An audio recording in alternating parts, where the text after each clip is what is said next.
Welcome to Guiding Light Coaching. I'm your host, R.H. Alexander, and today we'll be discussing something deeply personal. It's the death of a parent. I recently suffered the loss of my mom a few months back, and I can't explain to you how transforming the death of a parent is. I've always had friends that probably had a parent that passed. I never had anybody that passed close to me, such as a parent. My dad is still with us, thank you. But my mom, she's no longer with us.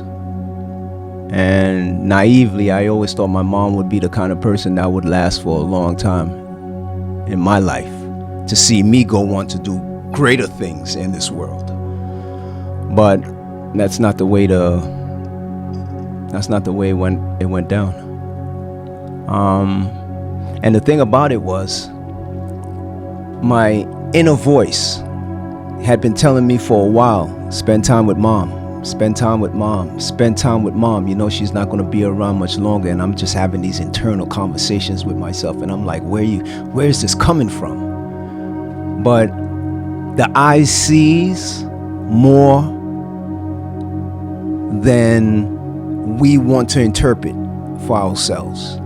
So I would go to my mom's house, and I would look at my mom, and I would say to myself internally, like, this does not look right. I've known this lady all my life, literally all my life, and I've seen her in her best. I've seen her at her worst. But what I'm seeing for the last couple of years wasn't natural to me. Right? And I'm the kind of person, my mom would tell you, I would just blurt out whatever that's on my mind and ask a question. But she took a lot of things personal, you know?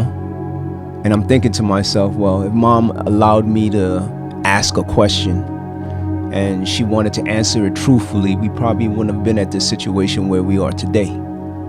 Because there were probably things that we could have done, you know, to avert that, to put off that situation as far as death.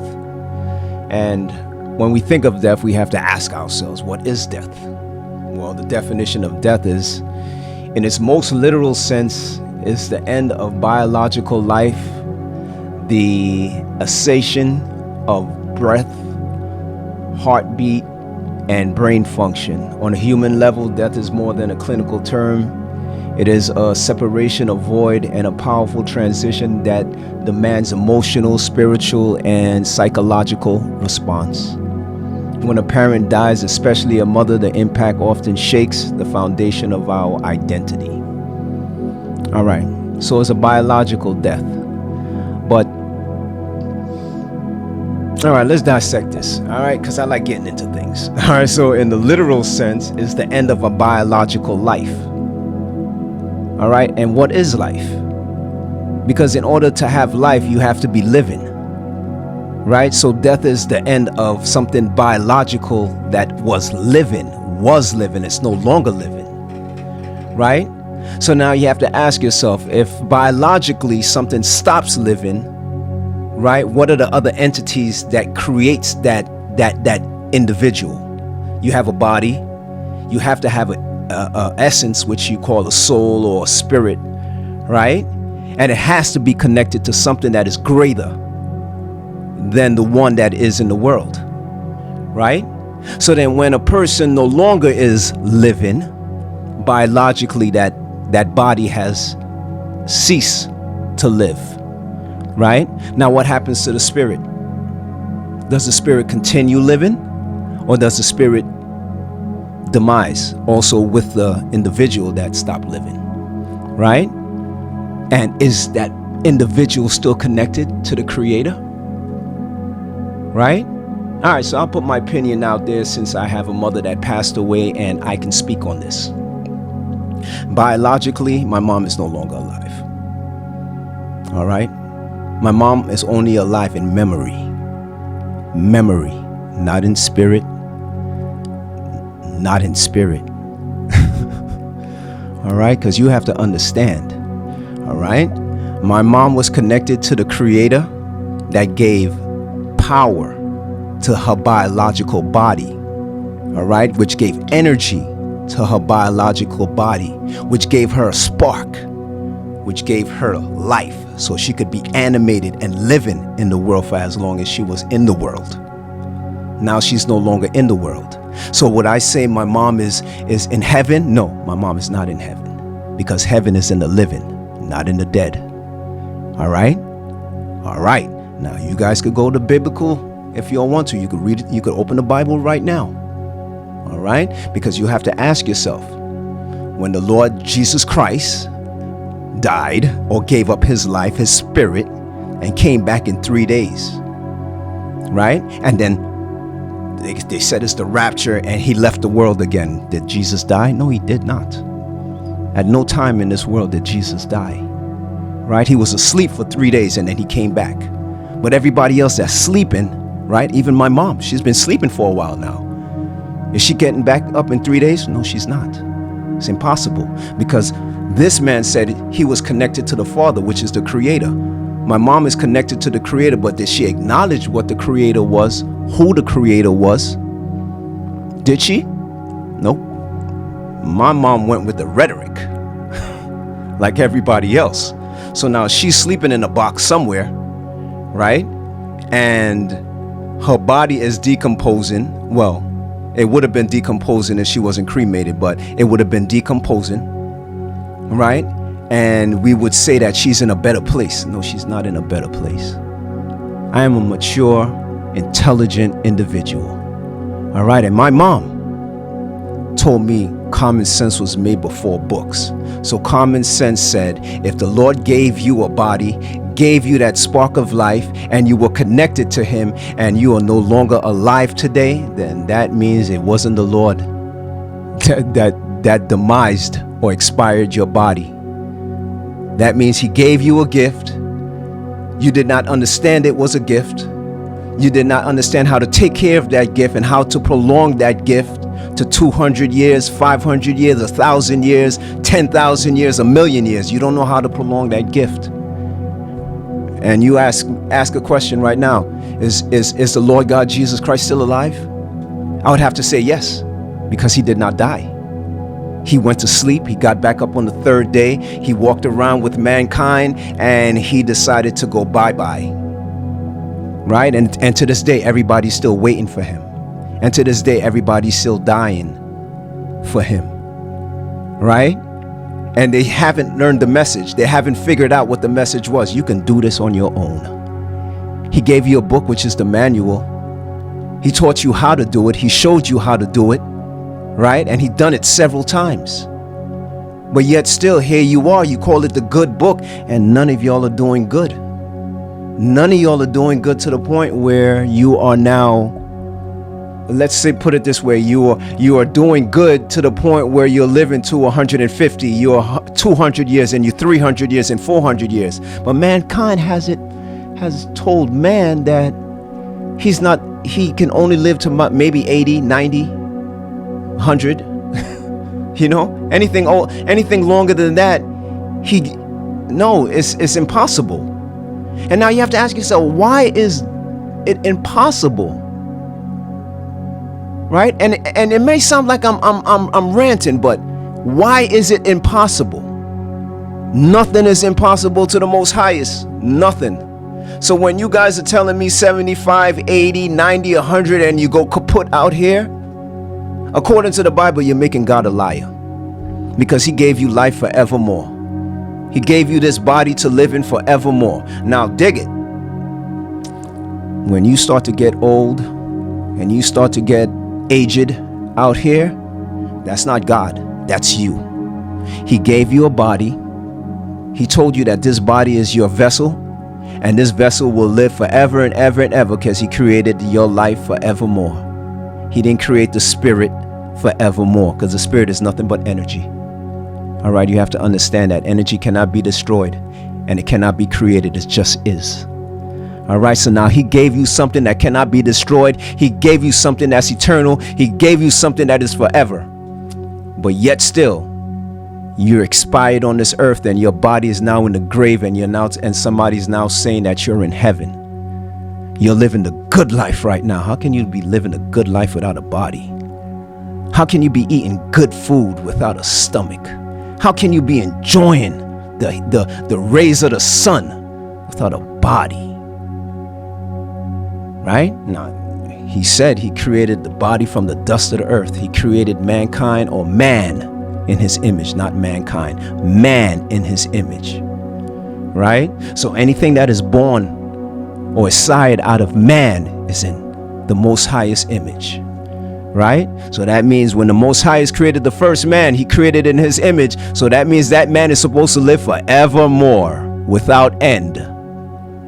And anything that is sired from that man will live forevermore without end, because it's created in the image of the Most Highest. So now that means that he gave a spark to one man, one individual, and that one individual created another spark, and created and created and created and created, and yet still we have people dying in the world today. So now we have to ask ourselves, what are we doing?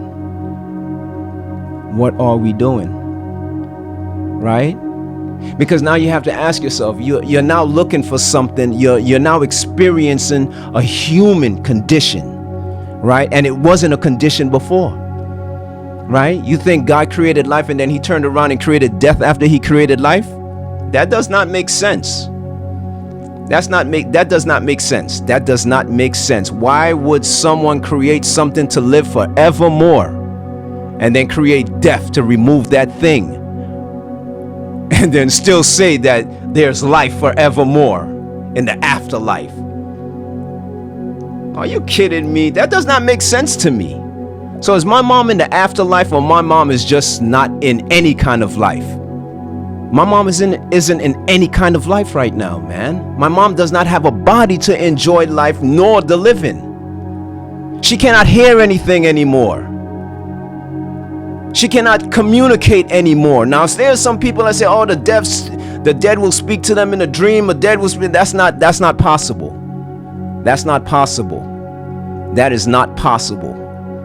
That is a figment of your imagination reaching out to you to communicate something to you in the image of that person, but it cannot be that person. Common sense was made before books, right? You have a doppelganger out there in the spirit. Is that what you're saying? That death, the death of a family member, that family member has a doppelganger? My mom hasn't come to me in a dream yet, and yet still I do believe my mom do communicate with you, communicate with me. But let me tell you this, she's not communicating with me. That's just a figment of my imagination, because my mom always taught me to learn to remember, never to forget. So when something comes across my desk, which is my life, and I am able to compare it to the notes that she left behind, that's locked in my skull, my brain, I'm able to now challenge that situation. I'm now able to navigate myself through that situation, because she taught me, right, through words. I've paid attention through actions. I did, right? But the one thing that I never understood was this death, right? And for weeks, I would sit there and I'll just think to myself, my mom, she's no longer here. She died. But we don't say death. We don't say death. We just say my mom passed. She's no longer with us. But the fact of the matter is, mom is dead. Mom is dead. Right? Now I can't sit up there and kumbaya this situation. I can't sit here and pray and cry this situation out. I cannot. Because once I start giving into that kind of feelings, I'm going to continue to beget those feelings. So once I start crying and carrying on and sobbing and like I lost my mind, like some people usually do when a death of a family member, a friend, or someone close to them transpires, they lose their mind. They go into depression. They don't want to talk. They keep to themselves. It's a bacchanal that goes on within that person. Now I understand one thing and one thing alone. Only guilt can make a person behave like that. Only guilt will make a person cry on the casket of a family member. Only guilt. The fact that they are no longer there and you will not ever speak to them. Yes, I do understand. That is a situation that you're gonna have to comprehend in your head, right? But if you knew you spent all the time you could with that person, you had righteous and good conversations with that person, you spent time with that person, there's nothing to regret. There is not one thing to regret other than the fact, yes, you will miss that person. Yes, you will. I do miss my mom, right? I do.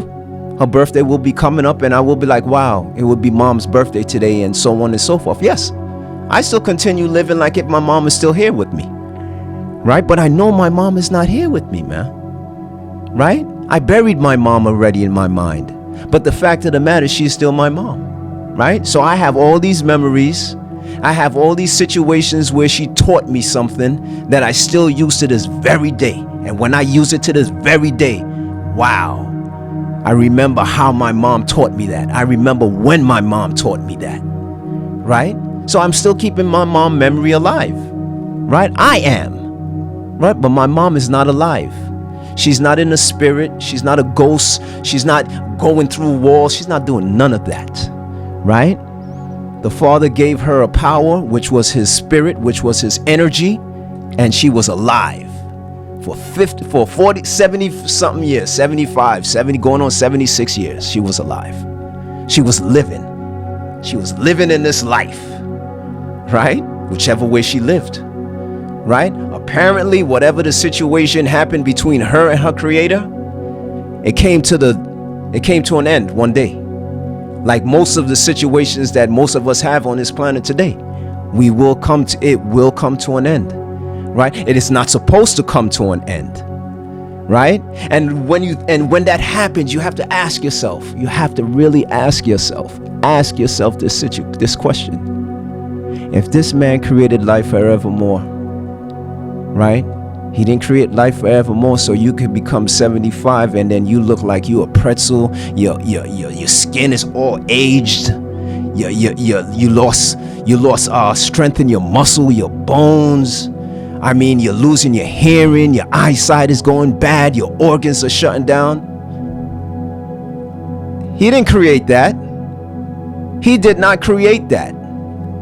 He did not create that. You have to ask yourself, why does he create everything on the face of the earth and it exists, and then when he created man, now all of a sudden we're dying and then we're making excuse for death, right? I mean, you have to ask yourself, if he created us in his image and we're dying at 75, 65, 80, 100, maybe, let's just say that.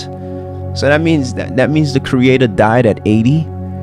He only lives till 80. He only lives to 100. Right? Because that challenges everything that he said in the book. Here is a man that lives forever and ever and ever and ever and created his image in the way we look. In our own image. I'm in the image of the creator himself. Right? Now, if I can embrace that thought, and I should be able to live forever and ever and ever and ever. And if I did something wrong and I'm managing to get sick out here, then I got to go back to the book and not beg him and be like, oh Lord, make me healthy. No, that is within my power. That is within my power that he gave me, right? Because he gave me the spark of life, which is the power that he possessed himself, which created the sun, the planet, myself, and everything else in it. Now, if I have that kind of power within me, why am I not nurturing it? Why am I not trying to understand it by understanding myself? Because when I understand myself, I am understanding the Most Highest, the creator of all things himself. Right? When I distract myself from myself, then I am not learning anything from the creator. In fact, the creator is the one that is silently telling me, hey, turn around, come back to me. Come back to me. Right? And if I continue to ignore him, I'm chasing women, I'm chasing money, I'm chasing a career, I'm chasing something. right? And I'm chasing whatever I'm chasing is distracting me from the Creator, which is pulling me away from myself, right? And let's just say I got millions of dollars. Am I happy? I might be happy, superficially happy, but am I internally happy? No, I'm not internally happy, because I am sacrificing my well-being, which is going to be my life tomorrow, for this $1 million today, right? I am. I can sleep with all the women I want. I could buy all the cars I want. I can go anywhere. I could travel anywhere I want, because I got millions of dollars. But if I do not know myself, which is knowing the Creator, eventually you're going to start seeing me getting gray hair. You're going to see my hair falling out. You're going to see my body start deteriorating. You might even see my career and my millions of dollars start fading away, right? Because something is dying in me. Something is not right in me, right? I'm in the hospital every freaking week. You have to ask yourself, what is wrong? Right? Because here we have the pharmaceutical company, we have the healthcare industry, and everybody telling us it's okay to be sick. Right? We'll make you feel better. We have this vaccine for you. We have this medication for you. The Creator never created medication. He created herbs, and he created grass and plants and herb for the service of man. Right? So it can make us feel better, so we can continue living our lives. But you got these guys, man, that's making billions of dollars off this vaccines and pharmaceutical nonsense, man. You got all these doctors, man, that's willing to prescribe you a pill, man, and yet still you're still dying. Why? Because pharmaceutical company told you that this might work. There's no guarantees in you taking this pill. There's no guarantees in you taking chemo. There's no guarantees, man. Right? It's no guarantees, bro. They got your insurance company paying thousands and thousands and thousands of dollars, and they can't even give you a guarantee on this. Right? And you have to ask yourself why. Because it's not the pharmaceutical nor the doctor's business to treat you. And you have to ask yourself that shit, because it is a business. It is a business.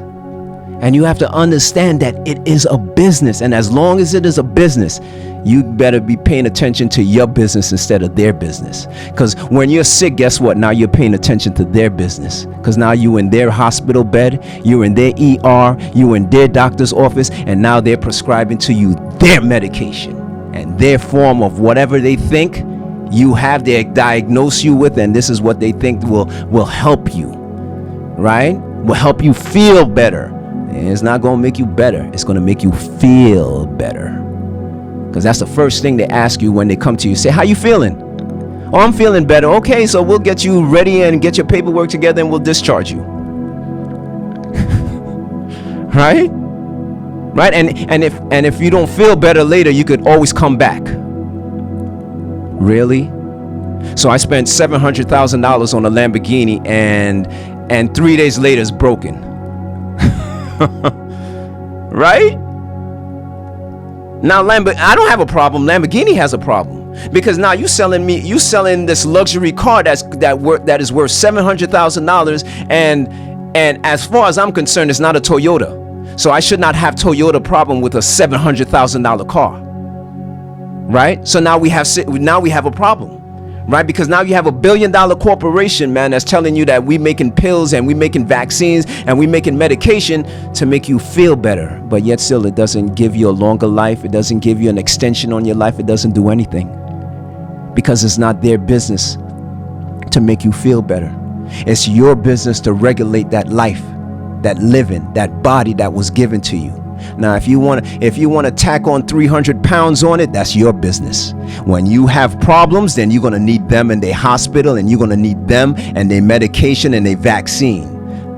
Now, you have to ask yourself, did God or the Creator, did God or the Creator wanted you to tack on 300 pounds to your body and you're only 5'4"? No, he didn't. You decided to do that because gluttonous. Right? You like eating, you like doing all kinds of things out here. You don't want to do it in measurements, equal measurements, right? Because again, this is your body. He's allowed you to have the energy that he had, the same energy that the sun has, the same energy that spins this world, the same energy that grows this universe is within you. And here you are, 300 and something pounds, you're 20 something years old, and God forbid, if you live to 60 or whatever, you're going to have problems. You're going to have problems, medical problems, because that is not what the body was designed for. The body was not designed to carry more than it's supposed to, right? The heart is not supposed to carry something more than it's supposed to, because now you're going to put strain on your heart, right? You're gonna fall into depression, because I'm sure every time you get out the shower and you look at your body, you know that it's not supposed to look like that, right? So now you're gonna have confidence issues. You're gonna have all kinds of issues, right? So now here's something that's physical that turned into something medical, mental, psychological, right? And then the next thing you know, all chances are you're probably dieting, or you no longer want to live.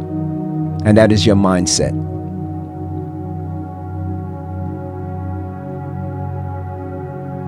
Right?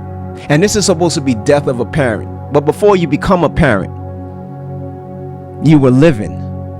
Right? Maybe you were eating good, maybe you were eating bad, maybe you were living good, maybe you were living bad, but either way you were doing something. And whatever you did and whatever you have done, it's the reason why you won't be here tomorrow, right? And if you have children, well, your children are going to be, it depends, right? You have to understand this whole thing is a domino effect. It's a domino effect. I mean, my mom had a death date from the time she was born, right? Did she know about it? Maybe she did, maybe she didn't, but I know, living with her, she always spoke about when I die, when I die, when I die. So I realize my mom used to say a lot of things. So then when she's not here today, I remember she used to speak about death like it was her friend. When I die, you know, you guys are going to miss me. And when it's just, amen. It was a slew of things, because they said the power is in the tongue, power is in words, power is in action, power is in thought. And my mom thought was never about living. I hear a lot of people, hey, how you doing today? Oh, not bad. Why would you say not bad? Why don't you just say, oh, I'm good, right? Don't you think responding to a question would be with something positive would be beneficial to you tomorrow? For tomorrow? Yes, of course it would, right? Today's your birthday. How old are you today? Oh, I'm 30 years old. Why would you use the word old? Right? Why don't you say I'm 30 years young? Right? So therefore, young is the one thing that your mind will always remember. Right? So I'm 30 years young, and next year I'll be 31 years young. So no matter what, you'll be 105, and you'll still be 105 young. People will be looking at you and be like, wow, you're 105? You don't look older than 30. Right? Well, they say black don't crack. So, I mean, there's a lot of black people that have that are well beyond their age, and you look at them and you're like, wow, right? So now you see that there is a representation of what I'm saying right now. The Creator gave this one individual a gift that is a spark, his energy, and look what most black people are managing to do with it, right? Some of them are 60 and they look like they 40 something, right? And that's where we get the term black don't crack, right? As for everybody else, that's everybody else. I'm not everybody else, so I can't speak for anybody else or anybody else race. But I know within my race, right, he gave us a spark, right? And most of us use that spark correctly, and most of us don't. And when we don't use it correctly, we end up getting aged out here, getting crippled and suffering and having all kinds of medical conditions and diagnoses that are through the roof. Right? Because he's showing us that we're no longer living no longer on that path of righteousness. We're on the path of desertion out here. We deserted him, and now he's showing us what desertion look like, what it feels like, right? And then the ultimate desertion is when you die, right? Because he's going to take back what is his, because you have to understand, energy is not created. Energy cannot be destroyed. So the energy that was within my mom that gave her that living for the time she had it is no longer hers. All right? It went back to the source of which it came from, which is the creator. Right?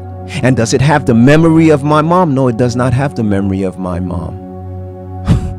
No, it does not. That disk drive that was my mother is now erased. There's no more power in it. Right? So it can't give me a memory from 10 years ago. It can't give me anything. It can't recall anything because there's no power connected to it. Do you understand? You have to look at your body like a living device. If you plug it into a wall outlet, you will have power. The moment you remove it from that wall outlet, no more power. And if you have a battery, your battery is only going to last but for so long. You have to look at it that way. And when you look at it that way, then maybe you can live your life better. Maybe you can make better decisions with your life, right? With that energy that you possess, right? Now, I'm sorry, your pastor, your father, your preacher, I'm sorry that no one teaches you this. It's in the Bible, right? And I'm sure if you practice another religion, it is in there too, right? Because all of these books came from one book, right? They just give it different titles, right? Every sect, every religion is the same religion, but it's just an Indian religion, or it's a white man's religion, or it's a Asian religion, or it's anything, because everybody got a religion except the black race. But all these religions are the black race religion. It is, right? Because he created me from the dust of the earth. So I should know this, right? Because I'm connected to him, because I know myself, right? I know myself, right? So if I'm trying to conquer, right, the situation that they call death, right, in my life, what will I do? One, I have to know myself. I can't even say I have to know the creator first, right? The creator could wait. He could be the last person I get to know.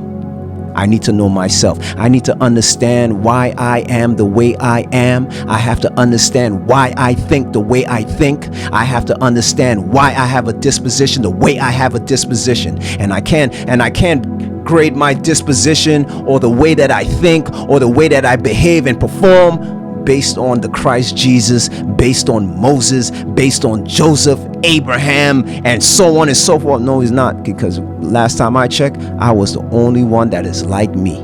I am not like Jesus. I am not like Moses. I am not like Joseph. I am not like Abraham. I am not like David. I am not like none of them. Right? And considering the fact that they are not here today, I am better and I am greater than them. I am better and I am greater than them. Because the same Father that created them was the same Father that created me. And I'm here in the alleged year 2025. Now, if I am living in the alleged year 2025, then it's up to me to learn the lesson, right? That so many people before me or after me, before me didn't learn. They didn't learn how to stay alive, right? I ate good food. I took my medication. I exercised daily. This is the stuff that they're saying is going to create a longevity and a long life out here. Really? I'm going to eat good food. I'm going to exercise. That's good for the body. But you have to understand, the body is operating on a thought. All right? Your body operates on a thought. So whatever you are thinking, that's what your body is. You understand that? All right? So you can be eating good. You can be living good. You can be doing all of that, and that's all good. But if you are not thinking the thoughts that you are supposed to be thinking, you are going to be finding out just like everybody else out here, right? You will expire, because you have to understand this is not hard. This is not hard at all. But a lot of people, man, they have fallen into that pit, man, that these people have put out there for them. All right? Because they gave you a book, but then they are preaching to you something different. And you're not understanding that what they're preaching is not in that book. Right? Because if they were preaching what was in that book, there would be a better world today. It would be a better world today. So apparently you're going to church and it's wasting your time. You're listening to them and it's wasting your time, because you are still going to get that abdominal pain. You still might suffer that heart attack. You still might suffer that stroke. You still might suffer that cancer. You still might suffer death. In fact, it's inevitable that you will suffer death. It's just a matter of when and how. Right? Because you are not doing the homework for yourself. You're letting that preacher preach to you on Sunday, right? And how is that preacher living? I know he opened that church today so he could get some money, right? Not to spread the word, right? Because it doesn't take long to spread the word, right? Because this book right here is about helping. Helping, not just giving a good work, not just giving a good word and doing the work. No, it's about helping. Right? So you have those that doesn't want to help those that don't have. Right? Thus the world is the way it is. And it's actually not even the world, it's society at large is the way it is. All right? So yeah, I got off a topic. I'm going to leave this the way it is because it's perfect. Because I have a whole a whole podcast guide and everything that I was supposed to talk. I had my bullet points. I have everything. But honestly, I lost my mom, right? And I used to sit in a chair and I would get anxiety attacks. I would feel like, oh my God, I'm losing my mind. I'm just antsy. And I'm saying to myself, nah, that's not natural. I gotta get rid of that situation. I can't just be sitting there and all of a sudden I start spazzing out one day, man. Right? In a crowded room or whatever, because I haven't dealt with the situation with my mom or haven't dealt with it. Right? But I managed to deal with it because I said to myself, nah, you can't behave like that, man. You can't behave like that because you have nothing to feel guilty about. You spent time with mom. You did a lot of things for mom, and you have a lot of things that you can fall back on in your memory banks that you did with your mom. And I helped mom, and my last conversation with mom, and what we spoke about, and I have that. I'm not sitting here blank and like, oh wow, man, I never spent any time with my mom, and I have all these things and these feelings that's just gonna build up, and all of a sudden it's gonna turn into a ball of guilt. And it's going to wake me up at night. It's going to make me cry. It's going to make me sob. It's going to make me weep. It's going to make me just have panic attacks. No. See, so now I'm showing you how when you deal with yourself and you understand yourself, or even death, you can put into it, you can clarify, and you can put it into a place where you can identify it, you can dissect it, and you can understand what death is. I understand what death is. I understand it's something that is unnatural because it's not of this world, right? So whoever brought it into this world will leave with it one day. I am guaranteed with it. I am guaranteed about that, bro. Right? I am guaranteed whoever brought that in the world is going to take it with them. I didn't bring it into the world. My creator created me, life forevermore. And I'm planning on doing just that. And if you're with me, then you will listen to this podcast and you will come to understand. If you're feeling any kind of guilt over a loved one passing, it's because it's guilt. It's not because you miss them. It's not because you love them. It's not because you're not going to see them again, because the mind has a way of rationalizing all of that to make all of that go away. Because that's what the mind does. It knows how to fix any situation once you allow it to fix a situation. But if you're guilt-ridden, right, like you did something wrong out here and you want forgiveness, you're going to have to be the one to forgive yourself, because that person is not coming out of the grave to give you any kind of forgiveness. Not ever. All right? And it might sound harsh. Right? But I was also raised by a single mother, right? And she never gave me anything easy. Everything she gave me, I got it harsh, because she taught me, learn to remember, never to forget. Common sense was made before books. All right? So there's no one that's going to be able to grab a book, right, and challenge me today on what I have said, right? Because no book has ever taught you about death. Everybody's just try to quiet you up by telling you, oh no, they're in a better place. They're not in a better place. There is no heaven and there is no hell. There is no heaven and there is no hell. And if there is a hell, trust me, it is the darkest world you ever gonna want to see. And trust me, your eyes will be open and you still couldn't see in front of you. And trust me, whatever you have done in this world is going to be waiting for you in that nothing. And you have to understand, there is no sleep, there is no food. You will continue to exist forever and ever in this nothing, without sleep, without food, and that memory that you have put into this world will follow you into that one. Okay? And when it follows you into that one, know this: no peace for the wicked, no rest, no rest for the wicked. Right? Because you have to understand, you may not suffer what you have to suffer in this world when you die, right? But for those special people, man, that's been out here making society and life difficult for people out here on purpose, oh man, there's a special place for you, a special kind of place for you, man. And it's not a hell, it's called a nothing, right? Because he didn't put no work into it. All he did was give you the same darkness you put out into the world, and now he's leaving you with the same memories and the same wickedness that you performed out here and performed to people. It may be in writing, it may be in a speech, it may be in education, it may be in your political agenda. Whatever it was and whatever it is, you will suffer for it.